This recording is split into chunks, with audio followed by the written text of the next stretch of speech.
Hello students, welcome to my channel KS academy. যদি ভিডিওটি ভালো লেগে থাকে তাহলে চ্যানেলটিকে সাবস্ক্রাইব এবং লাইক করে আমার পাশে থেকো। চলো, দুর্গাপূজা সমাপ্ত হয়ে যাওয়ার পর এই ভিডিওটি আমার প্রথম ভিডিও, তাই সবাইকে শুভ বিজয়ার আন্তরিক প্রীতি, শুভেচ্ছা এবং অভিনন্দন জানাচ্ছি। চলো, আজকে তোমাদের ট্রান্সফরমেশন অফ সেন্টেন্সেস শেখাবো। তবে আজকে 5টা নিয়ম সম্পর্কে আমি বুঝিয়ে দিচ্ছি এবং পরের দিন আরও বাকি নিয়মগুলো সম্পর্কে আমি পরের ভিডিওতে বুঝিয়ে দেব। চলো একটু দেখে নাও। দেখো, ট্রান্সফরমেশন অফ সেন্টেন্সেস, এটার বাংলা অর্থ হলো বাক্যের রূপান্তর।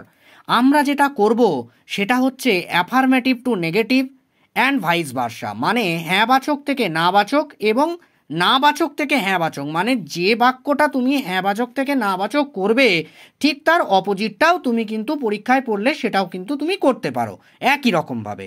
এর নিয়মের কোনো পরিবর্তন হবে না। দেখো, তাহলে আমরা চলো একে একে নিয়ম ধরে ধরে করে নিই। আমি নিয়মগুলোকে লিখে রেখে দিয়েছি এবং তার সাথে একটা করে উদাহরণও দিয়ে দিয়েছি তোমাদের বোঝার সুবিধার্থে। চলো দেখো।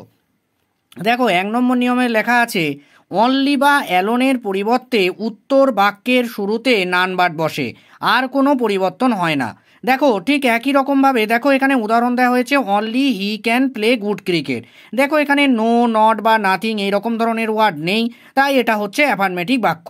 এবার এটাকে যখন তুমি নেগেটিভ করবে, শুধু অনলির জায়গায় শুধু নান বাট বসাবে, আর বাকি দেখো সেন্টেন্সটা তুমি দেখে দেখে বসিয়ে দেবে, আর কোনো পরিবর্তন হবে না, শুধু অনলির জায়গায় নান বাট। এবার পরীক্ষায় মনে করো তোমাদের none but he can play good cricket দিয়েছে, তাহলে তুমি অ্যান্সার কি করবে, শুধু নান বাটের জায়গায় অনলি বসাবে আর হি থেকে বাকিটা তুমি দেখে দেখে বসিয়ে দেবে। ঠিক আছে, এইভাবে তোমাকে নাবাচক বা হ্যাঁবাচক বাক্যে করতে হবে, যেটা পরীক্ষায় দেবে তার বিপরীতটা তোমাকে করে আসতে হবে। ঠিক আছে, চলো এবার দেখো দ্বিতীয় নিয়মটা কি আছে। বলছে বস্তুর ক্ষেত্রে অনলি এর পরিবর্তে নাথিং বাট বসে। তো চলো আমরা এই নিয়মটা একটু বুঝে নিই। দেখো, বস্তুর ক্ষেত্রে নিয়মের উদাহরণটা আমি 3 নম্বরে দিয়েছি। ঠিক আছে, দেখো এখানে লেখা আছে হি লাইকস অনলি সুইটস। তো কি, এখানে দেখো মিষ্টিটা হচ্ছে একটা কি বস্তু। তো সাধারণত দেখো এর মধ্যে কিন্তু কোনো তোমার কিন্তু জীবন নেই।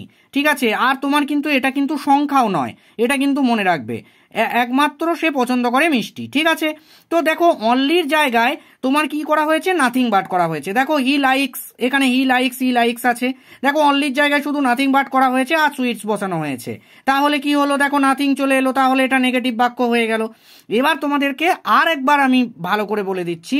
দেখো এখানে বলা হয়েছে বস্তুর ক্ষেত্রে অনলি এর পরিবর্তে নাথিং বাট বসে, তবে বয়সের ক্ষেত্রে বা সংখ্যার ক্ষেত্রে অনলি এর পরিবর্তে নট মোর দেন বসে। দেখো এখানে কিন্তু সুইটস, এখানে যে মিষ্টির কথা বলা হচ্ছে এটা কিন্তু একটা বস্তু, তাই এখানে কিন্তু অনলির জায়গায় নাথিং বাট বসেছে আর বাক্যটা কিন্তু যেমনকার সেই রকমই আছে। ঠিক আছে, দেখো এই নিয়মটা দেখো, তবে বয়সের ক্ষেত্রে বা সংখ্যার ক্ষেত্রে অনলি এর পরিবর্তে নট মোর দেন বসে। দেখো এখানে তুমি লক্ষ্য করো হি ইজ অনলি 4, দেখো এই 4টা কিন্তু একটা সংখ্যা, কিন্তু সেই জন্য দেখো হি ইজ, এখানেও হি ইজ হয়েছে। দেখো অনলি এর পরিবর্তে কি বসেছে, নট মোর দেন, দেখো নিয়ম মতো নট মোর দেন বসেছে, আর 4 আছে, দেখো 4টা বসে গেছে। দেখো আমি আর একটা উদাহরণ দিয়ে দিয়েছি। দেখো এখানে বয়সের ক্ষেত্রে বা সংখ্যার ক্ষেত্রে কি হয়, নট মোর দেন বসে। দেখো দে হ্যাভ অনলি 2 কার্স, 2 কার্সটা কি একটা সংখ্যা, তো দেখো দে হ্যাভ অনলির পরিবর্তে বসেছে নট মোর দেন, তারপর দেখো 2 কার্স আছে, 2 কার্স কিন্তু বসে গেছে। তো বুঝতে পারলে দ্বিতীয় নাম্বার নিয়মটা? তোমরা আমায় একটু কমেন্টসে জানাবে বুঝতে পারছো কিনা। ঠিক আছে, চলো তৃতীয় নাম্বার নিয়ম চলে এসো। দেখো এখানে লেখা আছে অ্যাফার্মেটিভ সেন্টেন্সে মাস্ট থাকলে নেগেটিভ করার সময় মাস্টের পরিবর্তে ক্যান, নট, বাট বসে। দেখো এখানে অ্যাফার্মেটিভ সেন্টেন্সে কি আছে, উই মাস্ট ওবে আওয়ার প্যারেন্টস। তো এখানে কি বলেছে, মাস্ট থাকলে নেগেটিভ করার সময় মাস্টের পরিবর্তে ক্যান, নট, বাট বসে। সুতরাং মাস্ট কোথায় আছে আমাকে খুঁজতে হবে। দেখো উই মাস্ট ওবে আওয়ার প্যারেন্টস আছে, রাইট। তো মাস্টের জায়গায় ক্যান, নট, বাট, দেখো এখানে ক্যান, নট, বাট বসে লেখা আছে, তো এই মাস্টের জায়গায় ক্যান, নট, বাট বসানো হয়েছে। তাছাড়া দেখো এই ওবে থেকে বাকি সব কিন্তু সেম, তাহলে দেখো উই বসেছে, মাস্টের জায়গায় ক্যান, নট, বাট বসেছে, আর ওবে আওয়ার প্যারেন্টস, দেখো ওবে আওয়ার প্যারেন্টস আর ওবে আওয়ার প্যারেন্টস সেখানে বসে গেছে। তো চলো চতুর্থ নাম্বার নিয়ম চলো। দেখো বলছে এভরিকে নেগেটিভ করতে হলে এভরি এর পরিবর্তে দেয়ার ইজ নো বসে। এভরি এর পরের শব্দটি বসে এবং বাট ও প্রদত্ত সেন্টেন্সের বাকি অংশ বসে। এবার দেখো তাহলে সেন্টেন্সটা দেখো কি বলেছে। এভরিকে নেগেটিভ করতে হলে এভরি এর পরিবর্তে দেয়ার ইজ নো বসে। তাহলে দেখো সেন্টেন্সটা একটু লক্ষ্য করো, এখানে আছে everybody fears a lion, right? তাহলে এভরির পরিবর্তে কি বসবে? There is no. দেখো বসেছে এভরির পরিবর্তে দেয়ার ইজ নো। তারপরে বলেছে এভরি এর পরের শব্দটি বসে। তাহলে দেখো এভরি এর পরের শব্দ কি আছে? দেখো বডি আছে, দেখো এখানে বডি বসেছে। এবার এ প্রসঙ্গে তোমাদেরকে একটা কথা বলে রাখি, যদি এখানে এভরিবডির জায়গায় যদি এভরি ওয়ান থাকতো তাহলে এভরির পরিবর্তে তুমি দেয়ার ইজ নো বসাতে, আর এখানে যে ওয়ান যে শব্দটা যদি লেখা থাকতো তাহলে এখানে কিন্তু ওয়ান হতো, রাইট? এবার এখানে বডি লেখা আছে সেহেতু তুমি এখানে বডি বসালে। এবার তারপরে তোমাকে কি বলেছে? এবং বাট, তার মানে এই বডি বা ওয়ান যে শব্দটা থাকবে তুমি সেই শব্দটা বসাবে। এরপরে তোমাকে বাট নামক শব্দটা বসাতে হবে। দেখো বিইউটি বাট এখানে তুমি বসিয়েছো। তারপর দেখো এই ভার্ব থেকে অবজেক্ট পর্যন্ত একদম দেখে দেখে টুকে দেবে। দেখো fears a lion, fears a lion তো থেকে গেল। তো চলো আমরা 5 নম্বর নিয়মে চলে যাই। দেখো কি লেখা আছে, TOO2 ডট ডট TO2 যুক্ত সেন্টেন্সকে নেগেটিভ করতে হলে টু এর জায়গায় এসও সো বসে। এবার এই সেন্টেন্সটাকে তুমি চিনবে কি করে? প্রথম কথা তোমাকে চিনতে হবে।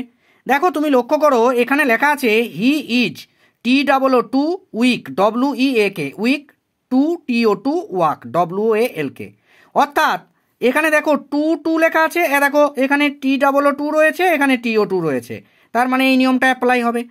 এবার যদি তোমাদেরকে ঘুরিয়ে দেয় সো দ্যাট দিয়ে যদি তোমাদেরকে দিয়ে দেয় তাহলে কিন্তু এই টু দিয়ে তোমাকে তখন কিন্তু করতে হবে পরীক্ষায়, ঠিক আছে? এই TOO2 এর জায়গায় এসও সো হয় আর TO2 এর জায়গায় THAT দ্যাট হয়, ঠিক আছে? চলো এবার নিয়মটা দেখি। বলেছে he is too weak to walk. তো দেখো এখানে বলেছে TOO2 এর জায়গায় এসও সো বসে। তো দেখো এখানে হি ইজ আছে, দেখো হি ইজ বসানো হয়েছে। TOO2 এর জায়গায় কি হয়েছে? এসও সো হয়েছে নিয়ম মতো। তারপর বলেছে TO2 এর জায়গায় TH বসে। দেখো এখানে TO2 আছে, দেখো এখানে দ্যাট বসেছে, TO2 এর জায়গায় দ্যাট বসেছে। এরপর যে নিয়মটা সেটা কিন্তু ভালো করে মনে রাখবে। শোনো, এখানে কি সাবজেক্ট আছে সেটা তোমাকে দেখতে হবে। যদি এখানে ছেলে থাকে তাহলে এখানে হি হবে, যদি এখানে মেয়ে থাকে তাহলে এখানে সি হবে, আর যদি কোনো এখানে জড় বস্তু যদি সাবজেক্ট হয় তাহলে কিন্তু এখানে ইট হবে, ঠিক আছে?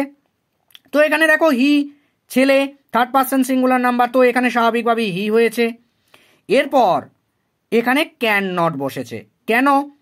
এখানে দেখো ইজ নামক ওয়ার্ডটা এটা কিন্তু প্রেজেন্ট টেন্সে আছে, অর্থাৎ যদি সাবজেক্টের পর বিভাবটা যদি প্রেজেন্ট টেন্সে থাকে তাহলে এই সাবজেক্টের পর কিন্তু তোমার ক্যান নট হবে, CANNOT, ক্যান নট, ঠিক আছে? তারপর ওয়াকটা বসিয়ে দিলে। আর যদি এই জায়গাটায় ওয়াচ থাকতো তাহলে এই জায়গাটায় কিন্তু কুড নট হতো, ঠিক আছে? চলো পরের নিয়মে আমি বুঝিয়ে দিয়েছি, দেখে নাও একবার। তো চলো একবার নিয়মটা দেখে নাও। দেখো এখানে আছে he watch to TOO2 week to walk, ঠিক আছে? তো এখানটা ভালো করে লক্ষ্য করো, এটা কিন্তু তোমার পাস্ট টেন্সে রয়েছে, ঠিক আছে? বিভাবটা কিন্তু পাস্ট টেন্সের। তো এখানে তুমি যখন করেছো এখানে হি ওয়াজ আছে, হি ওয়াজ তুমি দেখে দেখে বসিয়েছো। নিয়ম মতো TOO2 এর জায়গায় এসও সো করেছো। তারপর উইক আছে, উইক করেছো। তারপর TO2 এর জায়গায় তুমি দ্যাট করেছো। তারপর সাবজেক্টটা দেখতে হবে কি আছে। দেখো এখানে third person singular number he আছে, তো এখানে দেখে দেখে হি বসিয়েছো। এরপরে তোমার কিন্তু এই বিভাবটা লক্ষ্য করতে হবে। যদি বিভাবটা যদি তোমার পাস্ট টেন্সে থাকে তাহলে কিন্তু এই হি এর পরে তোমার কুড নট হবে। তো নিয়ম মতো কুড নট হয়েছে। তারপর তোমার কিন্তু ওয়াক আছে, ওয়াকটাকে দেখে দেখে বসিয়ে দেওয়া হয়েছে। মনে রাখবে তোমরা, তোমাদের পরীক্ষার জন্য কিন্তু এই নিয়মটা খুব very very very very important. সুতরাং এই নিয়মটাকে একটু কিন্তু ভালো করে তোমরা লক্ষ্য করবে। আর তোমাদের কাছে আমার অনুরোধ, আমি ইউটিউবে নতুন, তাই কিছু ভুল হয়ে থাকতে পারে আমার দ্বারা, তাই ভুলগুলিকে মার্জনা করো। চ্যানেলটিকে সাবস্ক্রাইব এবং লাইক করে আমার পাশে থেকো। এটাই তোমাদের কাছে আমার অনুরোধ রইল।